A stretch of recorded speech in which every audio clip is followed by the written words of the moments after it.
Hey everybody, welcome back to the channel. I am not walking today. Instead, I'm in my hallowed workspace, and I wanted to talk a little bit about this amazing book, Frankenstein, partly because, of course, as some of you who are following the channel know, this painting of Frankenstein meeting a mermaid and the epic little love story, ghost story that accompanies it is going into my latest kind of YouTube film production, and that is imminent. It will be released in, I think, about 2-3 days. I'd love to set a premiere, but this thing is done when it's done, and then I want to put it out pretty quickly after that. But we'll see. Maybe I'll do a premiere.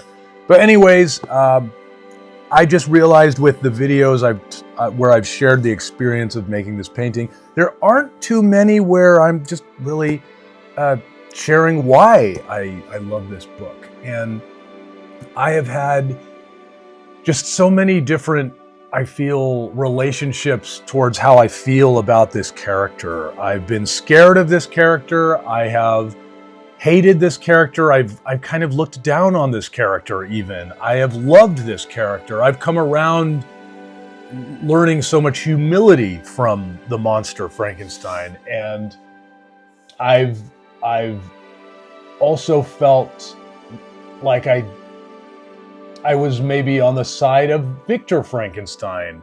I have hated Victor Frankenstein.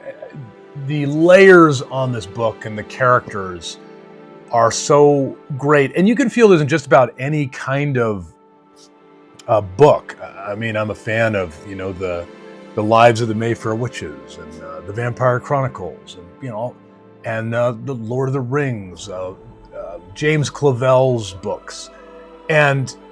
But this book, just by its length, it can come to you throughout your life.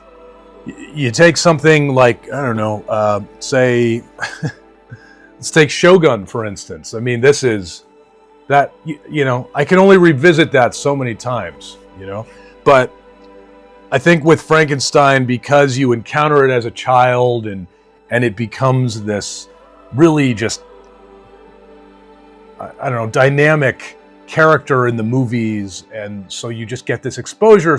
So by the time you get to academia, and I think 8th grade was the first time I actually read this book, and it was very dense for me. It was over my head. It was kind of plodding. But now I think the language is just fantastic and beautiful, and Mary Shelley also is such an amazing figure in her own right. I mean, she lost her mother when she was born, and her father, who was a big, basically anarchist and philosopher. And, I'd say before there were feminists, he was a feminist, because her mother, his wife, was Mary Shelley Wollstonecraft, who was one of the first, I guess before feminism, she was writing about women's rights. And there is, on her headstone, it says her name, it says her life, and it says that she's the author of, I think it's a book called The Rights of Women or something. And a crazy thing about Mary Shelley, the daughter who wrote this, is that her father used to take her to the cemetery, and that was kind of where he taught her to read. She'd learn the letters on the tombstone. And you imagine one of the first things she learns words-wise, it's her mother's name, who is also author on the rights of women. Can you imagine? So from an early age, you're just going to be different. You're going to be special. You're going to look at the world very differently. And of course, so much has been talked about in terms of when she actually wrote this book. And she's married to Percy Bysshe Shelley, who is one of the great romantics. And he is dear friends with Lord Byron, who is probably the rock star of rock stars before there's rock and roll, But he is the great romantic poet of the age, and they're kind of libertines and hedonists. And they go on this summer like retreat, the three of them, and Mary brings her, I think, half sister, I think it was, who was like the really sweet like daughter that Mary Shelley refused to be, and they wind up having this wild retreat. Lord Byron has his doctor there because they're going to take all these drugs. I forget the drugs that they were taking, but the doctor is there to make sure no one ODs or anything. And Lord Byron's thinking, we're going to have this amazing, just kind of like gothic, orgiastic exploration of our art and all this stuff. And it's known as the Summer of Darkness, I believe, because there is this insane storm there. Because they've Lord Byron has this house overlooking this amazing lake in, I think it's the Alps. I think it's in the Swiss Alps or something. But when they're there, there's this incredible gathering storm, and the locals are scandalized that these two men and these two women are in this house, and they're going to, who knows what they're going to do. They're like these crazy libertines, and they wind up having this creative challenge where Lord Byron, he wants to just kind of get into it. They're going to do their drugs, and this kind of got dramatized again later with the counterculture in the 60s of the 20th century. People just thought about this stuff because, everyone was on their acid trips and experimenting with drugs and sex. So you'd get a lot of historians conjuring this. And Lord Byron comes up with this challenge: let's all write a ghost story. And Percy is not totally into this, but he thinks, okay, I'll do a little bit, I'll just play around. He does. It's kind of a half-ass attempt, but he's kind of satirizing it. He's kind of above it. He doesn't get it. Even though he is one of the most romantic poets ever, he just isn't quite there. And Lord Byron winds up writing this poem called Vampire, and it is believed to be an ancestor of Bram Stoker's Dracula.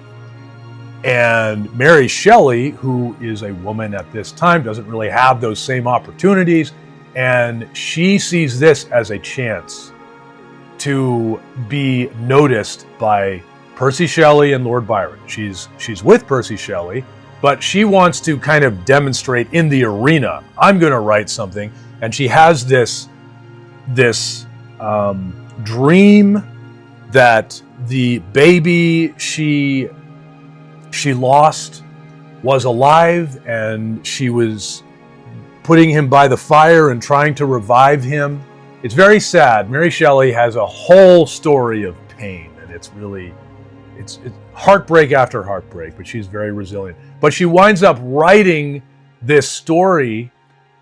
I don't remember the allotted time of the challenge, but she just goes to town on it, and she shares it with them, and of course it is a hit. They all love it, and they encourage her to publish it. And of course at the time she can't publish anything because she's a woman, and she winds up publishing it anonymously. Of course, many years later, it has become such a resounding success across Europe, and she actually winds up being able to announce and reveal who she is and that she is the author, and she gets all those accolades.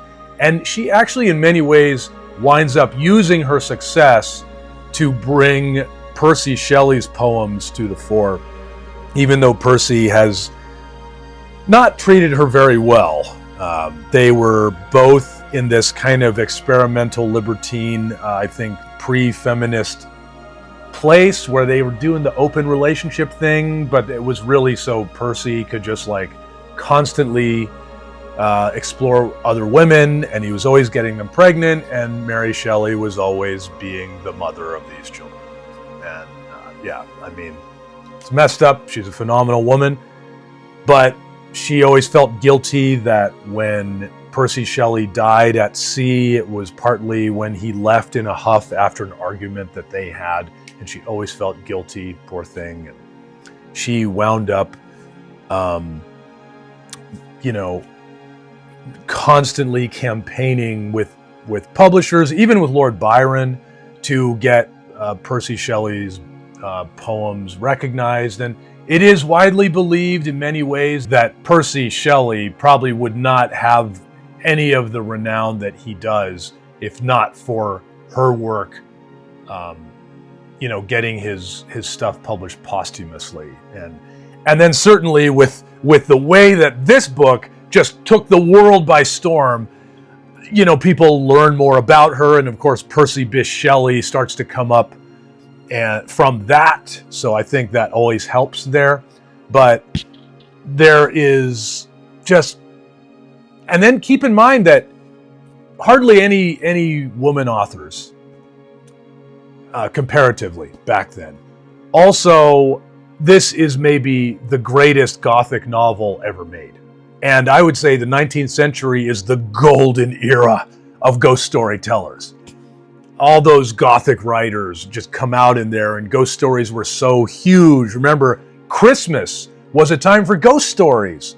People didn't have electricity, they didn't have TV. You sat around, and winter was getting darker and colder. You sat around by the tree, and you told ghost stories by the hearth of the fire. We need to bring that back. But considering in all of that, I would say the great luminary of those first ghost storytellers has to be Mary Shelley. Sure, you get Poe as well, and you get H.P. Lovecraft, you get M.R. James, you get even Oscar Wilde was doing it. I mean, it's hard to keep track. I mean, Bram Stoker, but I don't know if anyone really hit it out of the park in terms of a story of ideas of humanity like Mary Shelley did. I mean, all the other names I said, she did the novel, in my opinion. Bram Stoker's there too, but in my opinion, what she is plumbing in terms of philosophy, there's like 3 or 4 volumes in this, and the third part, which is where he is talking about his observing of this family, and he has to hide his face from them, and he is learning about people and empathy and human suffering, and he is reading their books of John Milton's Paradise Lost and Goethe's The Sorrows of Young Werther, and Plutarch's Lives by Plutarch. And the way that Mary Shelley is telling you kind of her outlook on life by sharing these books that she's such a fan of, but she's kind of doing this eloquent paraphrasing, and it's all in this book. There's so much for the world, I think, to learn and benefit from in this book. Not to mention, first science fiction novel right here. Yeah, she made this story about, we're on the precipice of everything being solved by science. We're getting steamships that can cross the Sea of Darkness, the Atlantic.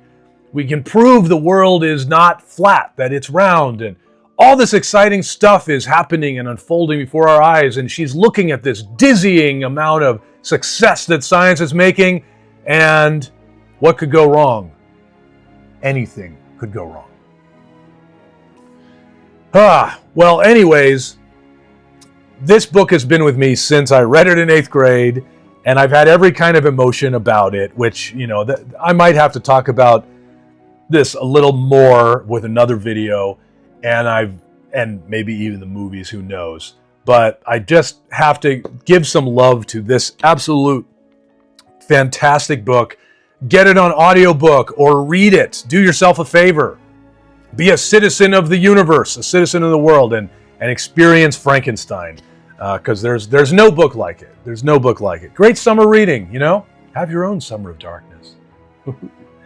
Anyway, I just had to share. I am so excited, and this I get to be in conversation with Mary Shelley as I wrote this story, visually and with the words. It's just been so wonderful to really get into this character and plumb the depths of the emotion, and I cannot wait to share part 1 with you. It's coming very soon. All right, well, I'll stop talking now and check out this video here too. All right, I'll see you soon.